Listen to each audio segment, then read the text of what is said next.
Lunchtime now.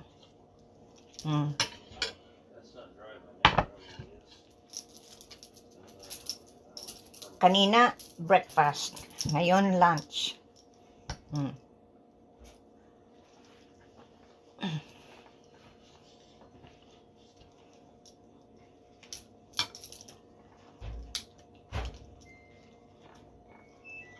Malutong maaga.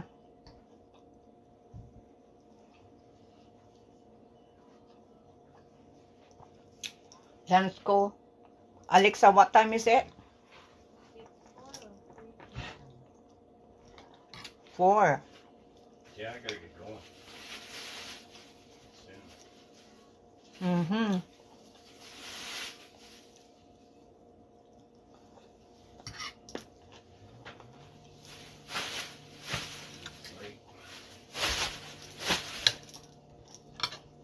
Chinese food ito.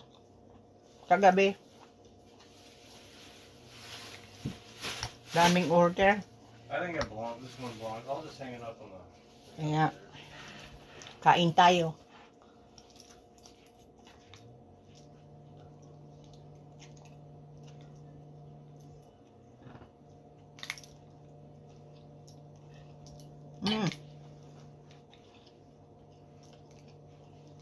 Sarap ng pagkain ko.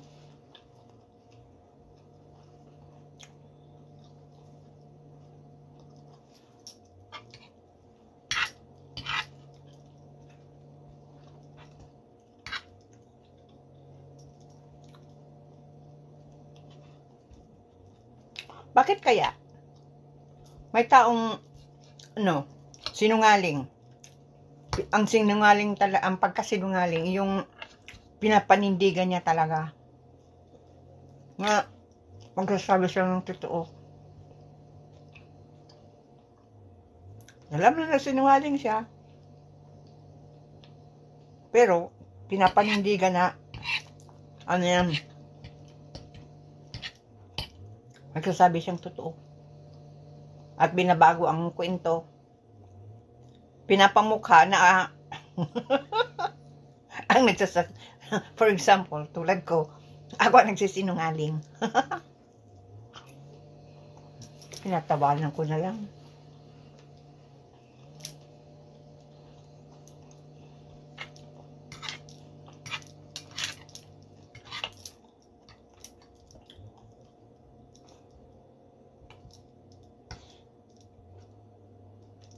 Malalaman muna ang tao nagsisinungaling dahil pabago-bago ang kwento niya.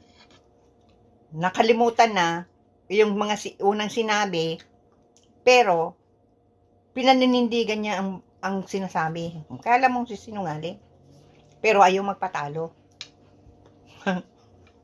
Talagang pinapanindigan talaga na nagsasabi ng totoo.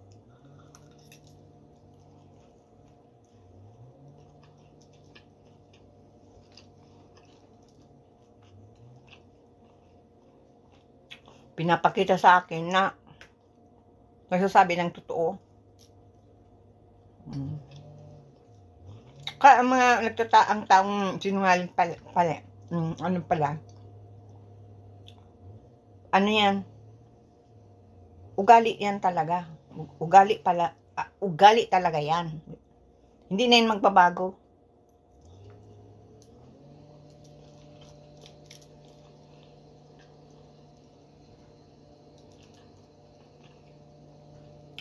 Marami na akong taong na-encounter. Mga taong nangloko sa akin. Kala mo, totoong-totoo. Papaniwalaan ka.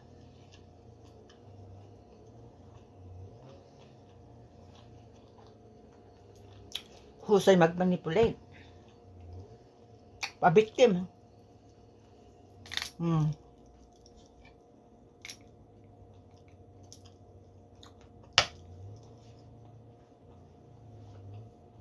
Ang tao palang manluloko, sinungaling. Tama yung sabi ni Papa. Ang sinungaling, kapatid ng manluloko.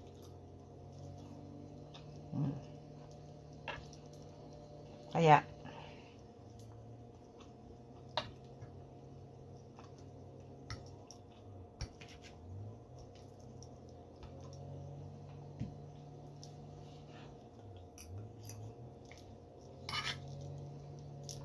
may nautang sa akin. Tapos, hindi naman ako binabayaran.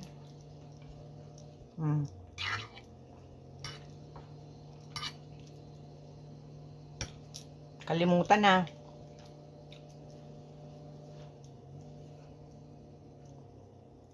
Kasi palaging sinasabi, kung hindi dahil sa akin,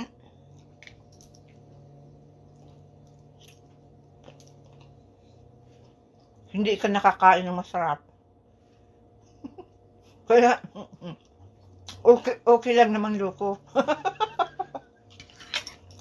Dahil, kung hindi dahil sa kanya, hindi ako nakakain ng masarap. Thanks, ah. Got some extra mouse things for you. I gotta go soon. A bit. We'll do what I have to do. Organizing my bags now. Kung hindi dahil kay Akilik, hindi ako nakakain ng masarap.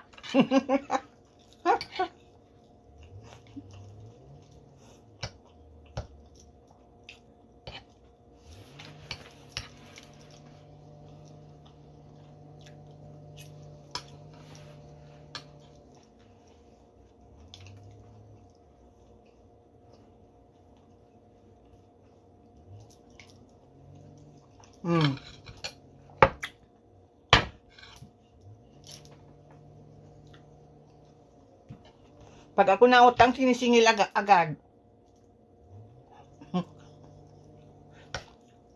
Pero ang utang sa akin, hindi ako binabayaran.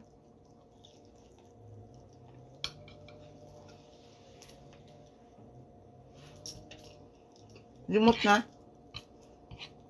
Pag nasingil ako, gagalit. Sasabihan ako, yan ang ayaw na ayaw ko.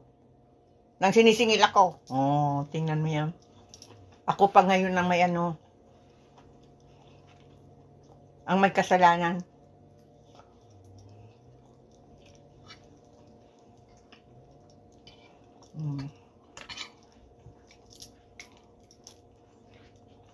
Marami nang utang sa akin. Hindi ako binabayaran. Thank you, There, that's extra. Don't forget to buy banana. No, I went in water, banana, toilet paper, and milk. And then... In my milk. And milk, yeah. And I gotta remember to get cheese. Just the basics and all I'm getting. We got a lot of stuff here still anyways. We got tons of stuff. But I gotta get it.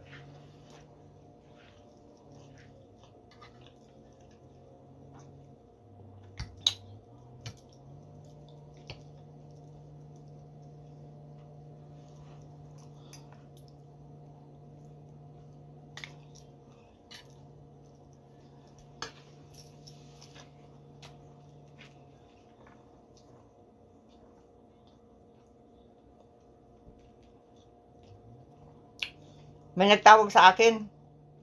Patay gutom kami. At isang kaig, isang tuka.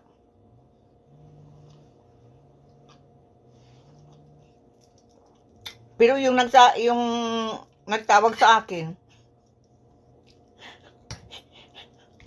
isang kaig, isang tuka rin. At ano tawag doon? Patay gutom din. Tatawa na lang ako.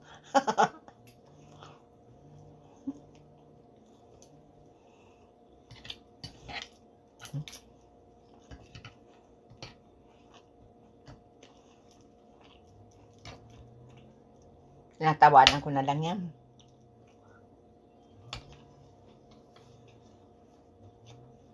Kung ano-ano mga sinasawag sa akin.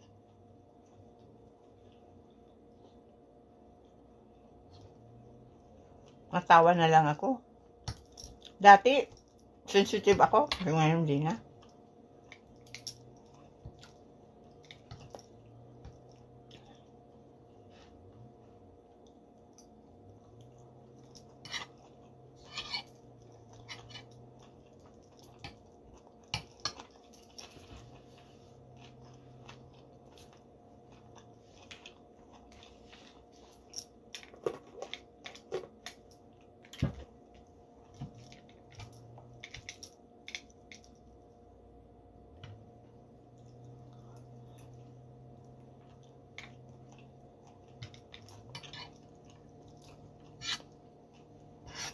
Philippine time talaga ako. So umaga, parang gusto ko matulog. Pero sa sa gabi, gising na gising ako. Kung pwede lang lumabas ako at mag-gardening, kaya lang baka makita ako ng pulis dyan sa labas. Kung anong ginagawa ko.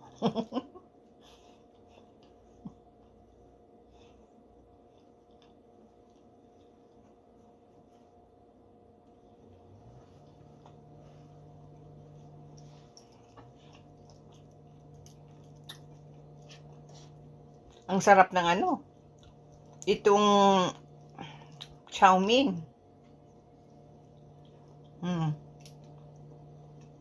Sarap.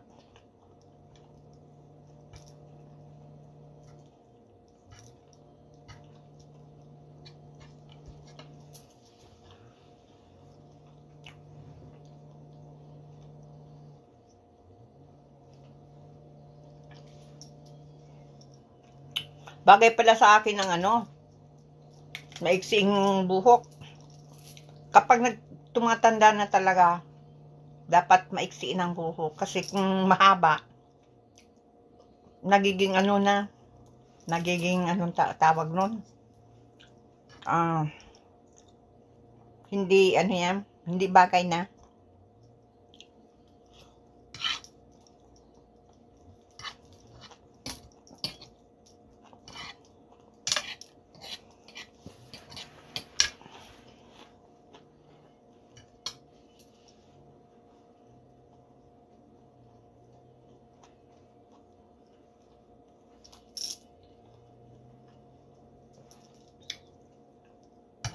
Binilihan ako ni Doc ng yung may ilaw, mga ganyan.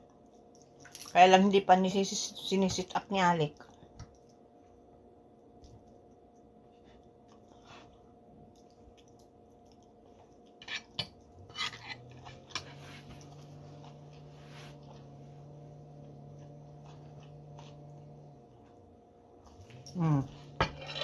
Ito ang aking plato.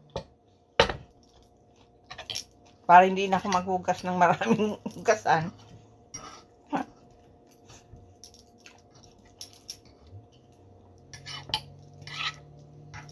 Yan ang buhay Canada. Okay lang kahit saan kumain.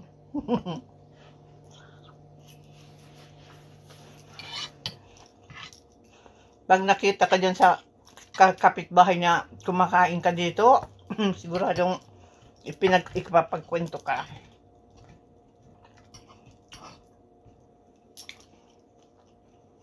Pero okay lang sa akin. Total ako lang naman ang kumakain. Choice ko yan. Kasi ako ang naghuhugas ng mga kinain.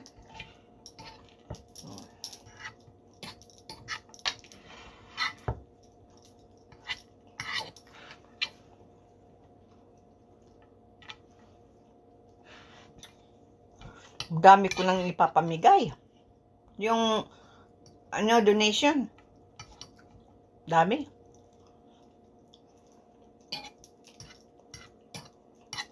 Hindi maubos-ubos. Dami kong damit.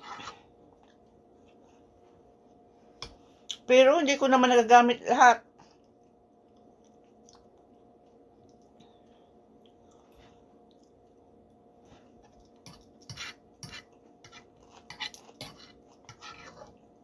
Tapos na.